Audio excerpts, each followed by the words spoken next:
You know, if we step back to the late 1800s in Arad, you find something pretty surprising about the folks living there. Oh, yeah. What's that? Well, almost half, we're talking nearly 20,000 people identified as Roman Catholic. This is in a city of just over 42,000 total. Wow, really? Almost half. Yeah.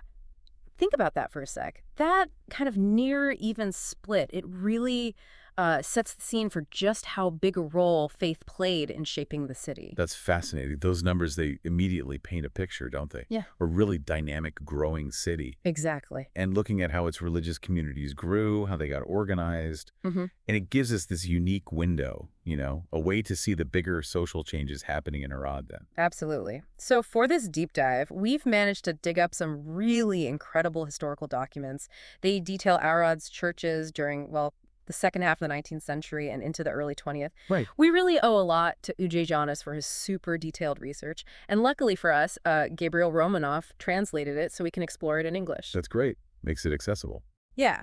So our mission here basically is to cut through all the layers and bring you the most compelling bits. How these really diverse religious groups actively built the very fabric of Arad. And, looking at the bigger picture, understanding how these different religious scenes developed, Yeah. it gives us valuable clues, right? Clues about how communities formed, what architectural styles were influencing the city's look, Mm. and all those complex social things happening during a time of, well, pretty major growth. We want to pull out the really important stuff without getting bogged down in, too much detail. Okay, let's dive right in then. The Roman Catholic Church, as that first stat showed, clearly a huge force. Yeah, nearly half the population. So mid-19th century, the Diocese of Synod gets this big reorganization. And this wasn't just, shuffling papers around. No, it sounds more significant than that. It was about managing this growing flock, basically. And it led to 3 new deaneries right there in Arad County. The Upper Deanery, the Lower Deanery, and the Arad Podgoria Deanery. Okay, deanery, so like administrative areas. Pretty much, yeah. Yeah. Each one basically oversaw a bunch of local churches and parishes in its area. That makes sense. That kind of reorganization, it tells you a lot about the Catholic Church's administrative muscle as it expanded its influence. Right. Setting up these deaneries like the upper covering places like Elek, the lower with Arad itself, and Arad Podgoria, including Santana, that was, well, crucial for providing local pastoral care and keeping things running smoothly across a spread-out community. And right in Arad itself, by the late 1800s, like we said, almost 20,000 Roman Catholics, mostly in the city proper. And they weren't exactly starting from zero, were they? No, not at all. They had a few churches already. There was the main one, built back in the 18th century, could hold about 1,200 people, which is pretty substantial. Okay. Then the Franciscan church that was inside the fortress walls, dated back to 1781. And also the St. Gisela church out in Guy, built in 1858. That one was actually consecrated by Bishop Sazagisandar himself. Impressive. And besides those main churches? Well, there were smaller chapels, too. The Florian Chapel, even older, from 1752. A hospital chapel from 1835, and even one in the prison. Wow. Yeah. Okay. So really integrated into different parts of life. Yeah, those were for more limited use. What's interesting is the minorate priests, they officiated in most of these places, except the Citadel Church, and they had a pretty big presence in their monastery, lots of them. The minorites, right? Yeah. So they were quite active.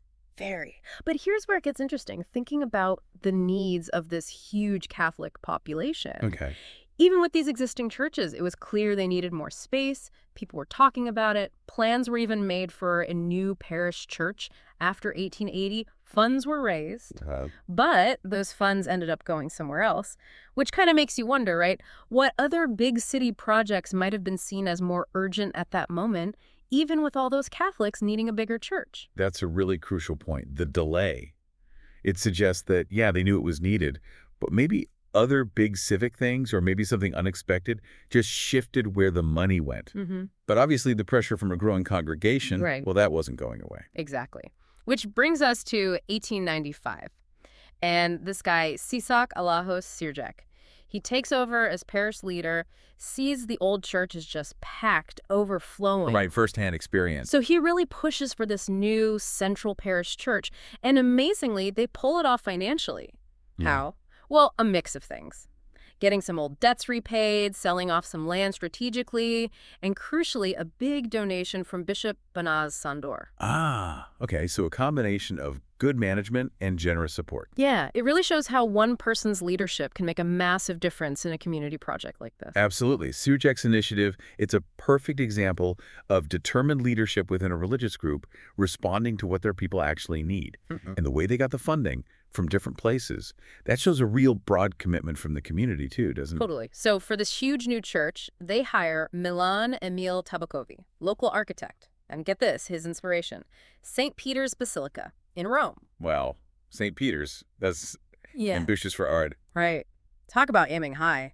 So the timeline. Last service in the old church, June 8th, 1902. 3 days later, demolition starts. Quick work. Imagine seeing that change in the city center. While it was being built, they held services in a hall over on Colty Street. Okay, so they kept things going. And, showing real respect for the past. Any human remains they found under the old sanctuary, they carefully collected them and reburied them at the foundation of the new church. That's a powerful symbolic act connecting the old and the new. Yeah. And Tabakovi's vision, referencing St. Peter's, it suggests they weren't just building a church, but a real landmark, something to show the Catholic community's importance in Arad for generations. Definitely. And the building itself, pretty impressive, 43 meters long, 17 wide, 19 high. It had this unusual circular vestibule at the main entrance. Circular, okay. And even more striking, the main entrance into the nave was at a 45-degree angle. Ah, interesting design choice. And dominating the skyline, a massive dome cross, 56 meters high. It was the tallest point in Arad at the time. Became a real focal point then. Absolutely. Inside, 13 pairs of these artificial marble columns, each pair dedicated specifically to one of the martyrs of Arad. Ah, the martyrs.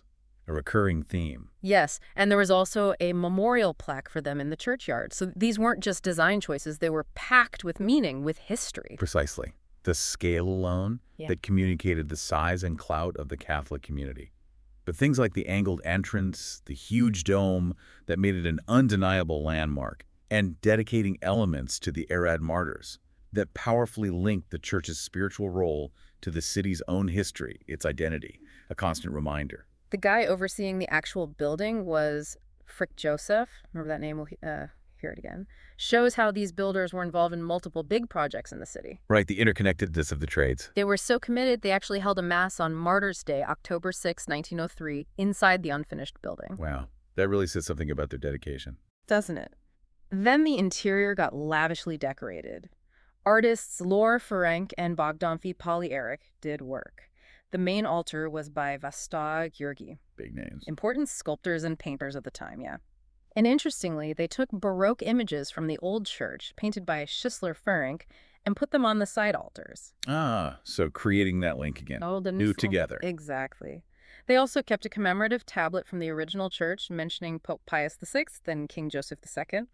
And above the entrance, a really poignant Pietà sculpture. Just shows this conscious effort to, keep that historical thread going. Yeah, reusing those art pieces, it wasn't just about saving money or something. It was deliberate. Preserving tradition, preserving collective memory for the community, integrating art from different times created this richer story inside the new church. And here's something cool. Even before the church building was finished, back in 1901, they unveiled this huge statue, 13 meters high. A Holy Trinity statue by Rona Yosef. Okay, where did they put it? Right in front of the theater, really strategically placed near where the church would be. God the Father and Son at the bottom. Holy Spirit as a dove way up top. Very prominent public display of faith. Totally. Powerful religious symbols right out there in a major public square. Really underlines how visible faith was in Arad's civic life. Placing a monument like that, so central. Mm-hmm. It just highlights how much faith influenced the cultural life of Arad around the turn of the 20th century. And that iconography, the Holy Trinity, everyone would have understood its meaning. Deeply significant for them. So the grand new church, it finally gets its official consecration in 1911. Bishop Glatfelder Gula did the honors. And it had this amazing organ built by Wittgenstein Lepaute. The organ maker. Yeah, biggest in the city then, apparently 40 pipes. By 1910, the Roman Catholic parish had swelled to over 33,000 people. And the Minorite order, they were still leading a very active religious life there. The growth justified the huge new building then. Yeah. And the Minorites kept things vibrant. Right. And it's worth noting the other Catholic churches you see today in Arad's different districts, they mostly came later, built between the world wars. That reflects how the city itself kept growing outwards. Makes sense. Urban expansion mirrored by church building. Oh, and just a quick side note, the Greek Catholic Church, that was built around 1912, 1913. It eventually became part of the Eastern Rite Orthodox Church in 1948. That was after the communist government suppressed the Greek Catholic Church. Ah, right. That political shift had major religious consequences. Okay, so let's shift gears now. Let's talk about the Calvinist or Reformed Church. Right, the Protestants. Their story of getting reestablished after the Turks left was, well, slow going, mainly because of the Austrian Empire's Catholicization policies. Right, the Habsburgs pushing Catholicism. Yeah. In fact, get this. In 1782, there were only 9 Protestants recorded in Arad. 9. Just 9 people. Wow, that's tiny. But things started changing under Emperor Joseph II. He allowed Protestants who were being persecuted elsewhere to settle in the county. So throughout the 19th century, their numbers started to increase significantly. So state policy directly impacting religious demographics again. First suppression, then tolerance. Big difference. Huge. Their first proper priest, Serenitoni Vashdapar, arrived in 1829. He started holding services just in a rented room. Humble beginnings. Then they moved to a bigger place that also had room for a school. See that connection again? Religion and education right from the start for them, too. Yeah, very common pattern. Establishing the basics. By 1839, they managed to buy the land where the Reformed Church still stands today. Construction started in 1847, but then... The 1848 revolution. Bingo! Big interruption. And the half-built church, it actually got used as a hospital during the revolution. Wow. Talk about adapting to a crisis. Using a sacred space for, well, public welfare. That's powerful. Isn't it? It shows their resilience, their willingness to help out even when things were tough for them. So how do they finally finish it? Through sheer dedication, really. People like Fabian Gabor, Sarsi Gula, and Bude Jonathan were key. Bude Jonathan even used money raised from performance tours. Really? Touring to fund the church. That's commitment. Absolutely. So they finally finished the church, Baroque style, and it was consecrated in 1852. It got enlarged later, in the 1920s, by Sante Lao's hymn again. Sante. Seems he worked for several denominations. He did. And today, there's a memorial plaque and a bust for Fabian Gabor, recognizing his huge contribution. By 1910, the Reform community had grown quite a bit, with Fabian Laszlo as a key figure. So they established themselves despite the early difficulties. Definitely. Another important name is Seksi Imre. He was their pastor for a long time and actually wrote a history of the Arad congregation back in 1897. Oh, preserving their own story. Yeah, and every year they'd confirm dozens of young people, these important milestones in their religious community life. Right, those rites of passage are crucial for keeping a community strong. Okay, now here's a really fascinating little story. Shows how these churches were woven into the city's social life. Go on. In 1901, Countess Pergli Magdona married Lieutenant Horthy Miklos. Horthy, later region of Hungary. The very same. They got married in the Reformed Church in Arad. It was apparently a huge local social event, so big that the Countess's speech was printed in full in all the Arad newspapers. No way. In the newspaper? Yeah, it just goes to show these churches weren't just for Sunday service. They were central social hubs, places for major life events, even for the big names, and everyone was interested. That really drives home the point.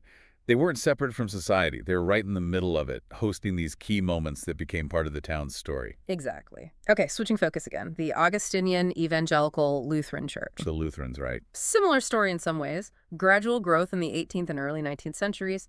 Eventually, they set up a prayer hall, bought a couple of houses. Starting small. Yeah. Nicodemianos is seen as their key early priest, kind of the founder. And again, they set up their own school, this time in 1877. That educational focus seems pretty consistent. It does. Building that community infrastructure piece by piece, prayer hall, school. Then Frant Ladius takes charge in 1881. He's really credited with pulling the congregation together and leading the charge to build a proper church. Ah, another key leader figure. Definitely. They got land near the main boulevard and built not just the church, but also the Lutheran Palace right next to it. A palace, too. Oh. Yeah. And what's remarkable is this was a relatively small congregation, maybe around 2,000 people at the time.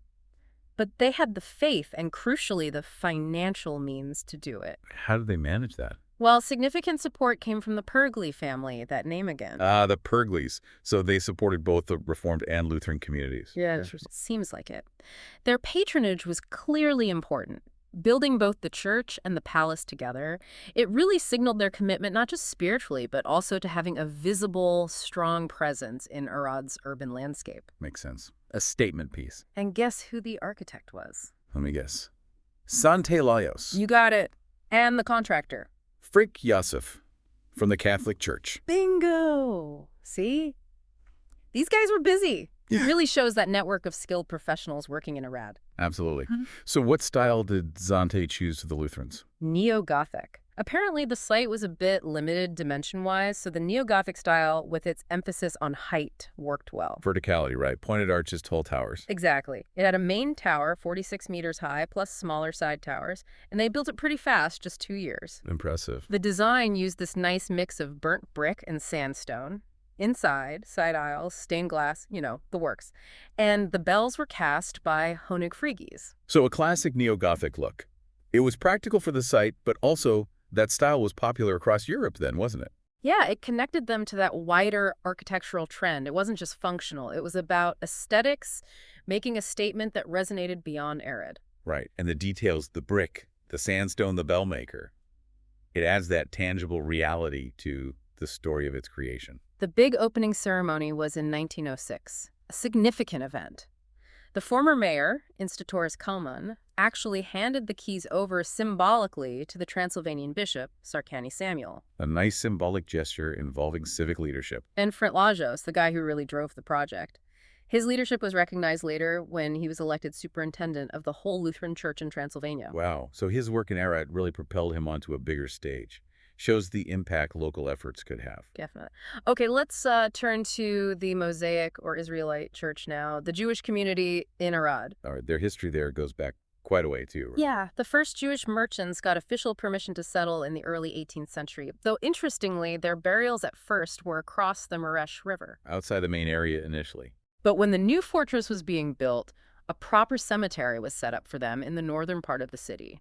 That marked a more permanent presence. A dedicated cemetery, that's always a key step for a community putting down roots. Yeah. Signifies permanence, organization. And they elected their first rabbi, Arad in 1764, another step in formalizing things. Right, establishing religious leadership. A really influential figure later on was Chief Rabbi Aaron Koren. He served a long time, 1789 to 1844. Okay, what were his main achievements? Huge ones. He was vital in getting permission to build the synagogue that remarkably still stands today, a real testament to his work. And again, he established a school. Education was clearly important. Synagogue and school. The twin pillars, really, for religious and cultural life.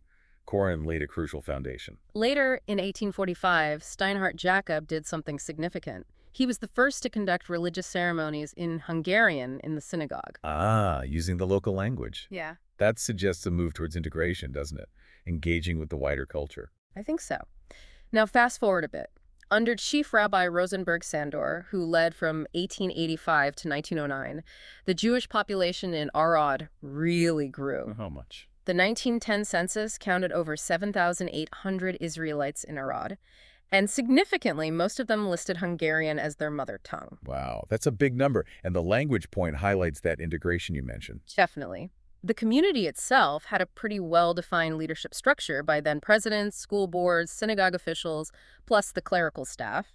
Dr. Vogvolji Sandor took over from Rosenberg as chief rabbi. So a well-organized community. But interestingly, the early 20th century also saw the rise of orthodoxy within the community. This led to permission for a new, separate Orthodox synagogue. Ah, so a split or diversification within Judaism itself there. Seems like it. Reflecting maybe broader trends happening elsewhere, too. They elected Schreiber Joachim as the Orthodox chief rabbi in 1905, although apparently he didn't have a successor. That internal differentiation, orthodoxy emerging alongside the existing, presumably neolog community. Yeah, that mirrors what was happening in Jewish communities across Europe then. Different ways of practicing leading to separate institutions. And we should remember, it wasn't just Arad City. Other towns in Arad County also had their own Israelite communities, their own chief rabbis. It was a regional presence. Right, not just confined to the main city. Okay, finally, let's get into the Orthodox Church in Arad. The Eastern Orthodox tradition. Yeah. Now, unlike some others, there aren't loads of medieval records about them specifically in Arad City. Written records mostly pop up starting in the 18th century. Okay, so their documented history starts a bit later there. Right. After the Austrian Empire took the region back from the Ottomans, strong Serbian and Romanian Orthodox communities started to really flourish. Two distinct groups, Serbian and Romanian. Yes. The Serbs, largely thanks to a Captain Jovan Tekelija, built their church way back in 1702. And that building is still standing. It's actually the oldest building in Arad today. The oldest building in the whole city? That's incredible. Really shows their early presence. Isn't it? The Romanian community built their church, St. John the Baptist, on the site where the Moise-Nicor National College is now. So you have these two distinct ethnic Orthodox communities developing side by side, underscores that diverse mix in Arad early on. Absolutely. Two communities, same faith, different ethnic backgrounds. A really key moment was establishing the first Eastern Rite bishopric right there in Arad, 1706, under Isaiah Diakonovitz. Oh, bishopric. Okay, that's a major step up in organization. Huge. Now, initially, the bishops were Serbian up until 1829. After that, Romanian bishops started getting elected, beginning with Nestor Ionovich. Ah, so a shift in leadership reflects the growing strength of the Romanian community. Exactly. And you see other signs of their growing influence, too. They had a Romanian language school going as early as 1721. Wow, 1721. Very early focus on education in their own language. Yeah. And a census from 1777.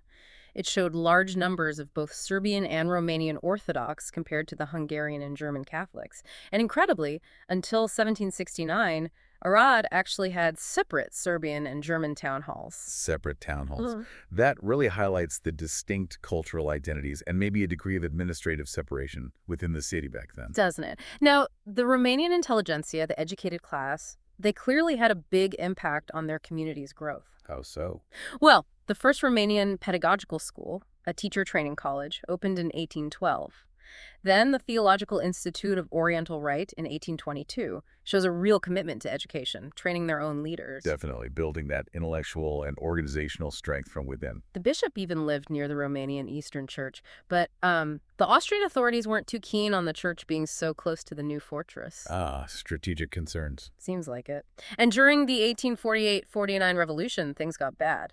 The Austrian bombardment heavily damaged the Romanian church, so much so it eventually had to be demolished. Destroyed in the conflict. That's harsh. Yeah, though they did get compensation money, but it really shows that difficult relationship between religion and state power, especially during wartime. A tough setback. Yeah. But they got compensation, you said. Yes, and they used that money to buy land in the old Tokoli Garden, which we now know as Great Union Square.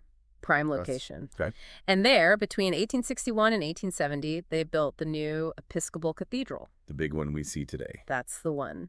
And interestingly, the architect was Ziegler Entl, who was Catholic. A Catholic designing the Orthodox cathedral. Yeah. And the iconospasis, the screen with icons, that was painted by Nikola Aleksic, a Serbian painter. Huh. So quite a bit of inter-community collaboration on this major project, professionals working across faith lines. Seems that way. Now, there were early plans, hopes maybe, for a Romanian language university around the church buildings, but that didn't quite happen. What happened instead? The pedagogical school and the theological institute ended up being housed there, so it still became a major educational hub for them. The bishop's residence eventually moved elsewhere. So education remains central to that complex. Very much so. And the church produced some really well-educated leaders. Ion Mazianu, for instance, was so prominent a street got named after him. Right. And Bishop Iosif Ioan Goldia, another key figure. He was a teacher, a linguist, even a member of the Romanian Academy, shows the intellectual weight of the Orthodox leadership. Definitely. Contributing beyond just the church sphere. Now, up until the end of World War I, basically only the Episcopal Cathedral and one church out in Guy served the Orthodox Rite in Arad proper. The Greek Catholics, remember, they'd split off earlier. They had two churches in the city. Okay. But then comes that huge turning point in 1949. The communist government confiscates all the Greek Catholic property, bans the church entirely, and forcibly merges it into the Orthodox Church. Right. That political decision just wiped out a whole denomination, basically. A Right. dramatic reshaping of the religious map. Absolutely. After World War I, though, partly due to ethnic shifts in the city, more Orthodox churches started being built in the different districts of Arad. So reflecting population changes again. Yeah. And an interesting detail.